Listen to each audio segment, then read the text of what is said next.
Let's jump right in. Today we're looking at a company that is literally building the optical plumbing for the entire AI revolution. The company is Ciena.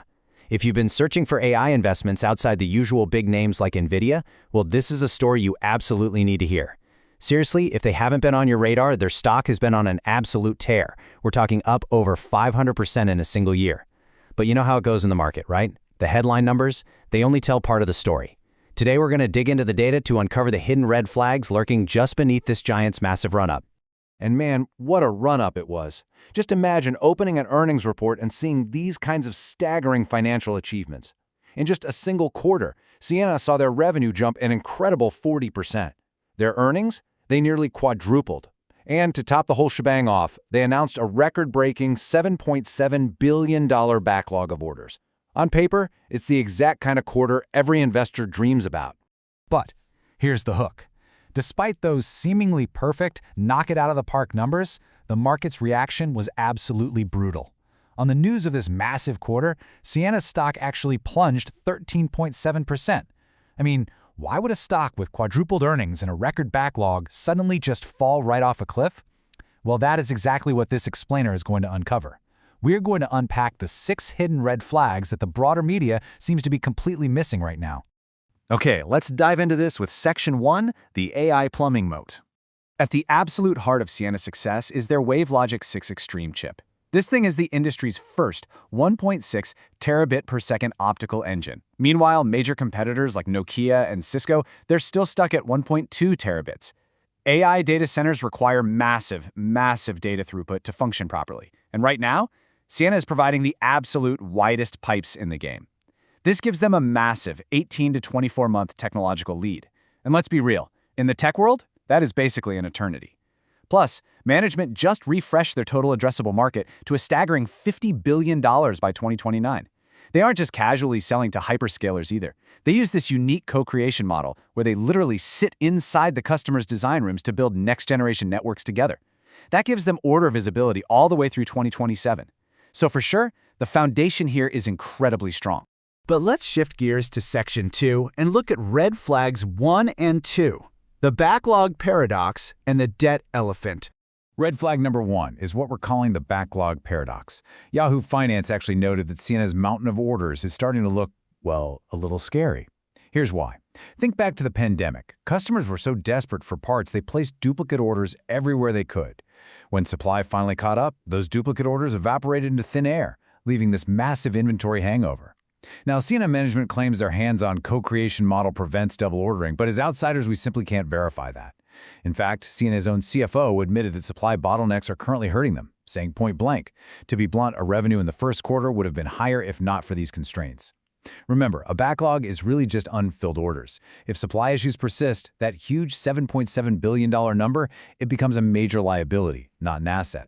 Then there's red flag number 2. This was a massive financial move that didn't get nearly enough attention. A $2.875 billion zero-coupon convertible note. Now, the terms sound pretty great on the surface, right? Zero interest, and it's not due until 2031. But if you break it down, it reveals 3 major issues. First, the notes are convertible into shares at roughly $746. That means massive potential dilution for existing shareholders down the road. Second, the use of those proceeds is incredibly vague. About $2.72 billion of it is just earmarked for general corporate purposes, including supply chain investments. I mean, that is a ton of wiggle room. And third, there's a serious liquidity risk. If the stock is below that conversion price at maturity in 2031, Ciena actually has to repay the full principal in cash. Nasdaq flagged this as potentially quite dilutive, and the broader market totally agreed, sending the stock down nearly 6% the day after they announced it. Let's move to Section 3 and see how this builds. Red flags 3 and 4, stretched valuation and customer concentration. Red flag number 3 is Ciena's eye-watering valuation. Right now, Ciena trades at a price-to-earnings ratio of 148.8 times. To put that into perspective, compare it to their peer average of just 61.4 times, or the broader communications industry, which sits at a mere 33.3 times. That isn't just a premium, that valuation is practically in the stratosphere. In fact, Ciena passes 0, yes, 0, out of 6 standard valuation checks. And here's the real kicker. The stock hit a peak of $637.51 in early June, but it currently sits about 41% below that peak. Even after a really strong Q2 where they beat expectations and raised guidance, the stock still sold off. Why? Because the market had already priced in an impossibly high profitability trajectory. Which brings us to red flag number 4, customer concentration. Ciena's management recently acknowledged that their largest cloud customers are basically absorbing most of the incremental supply. Direct cloud customer revenue jumped a staggering 70% year over year. And while that kind of growth sounds incredible, it actually means Ciena is now highly dependent on a tiny group of hyperscalers. Think about it. When 75% of your eggs are in the hyperscaler basket, any sneeze in big tech could give Ciena a massive cold. If any of these tech giants decide to pause or even just slow down their AI capital spending, especially with all the growing industry concerns about the return on these massive AI investments, Ciena's revenue could be hit incredibly hard and incredibly fast. Moving right along to Section 4, Red Flags 5 and 6, Insider Sales and Peaking Margins. So, red flag number 5. The insiders, they're cashing out big time. Over the last 6 months, there have been 44 open market sales by company insiders, totaling an estimated $38 million. For instance, back in March, Officer Brody Gage sold over $2 million worth of shares, and in July, Senior VP Sheila Kosaraju sold nearly $1.4 million. Now, to be fair, insider selling isn't always a red flag. Executives sell shares for personal reasons all the time. Maybe they're buying a house, who knows?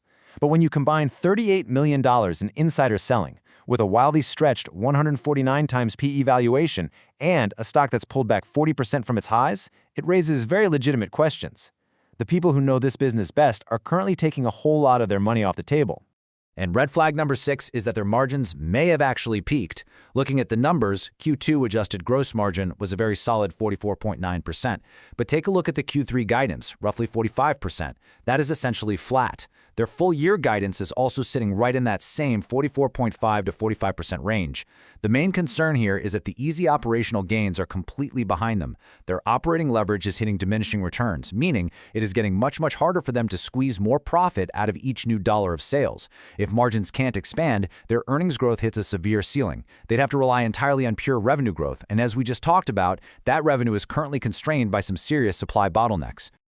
Okay, Section 5. The bull case counter-argument. Because any good, objective explainer absolutely has to look at both sides of the coin.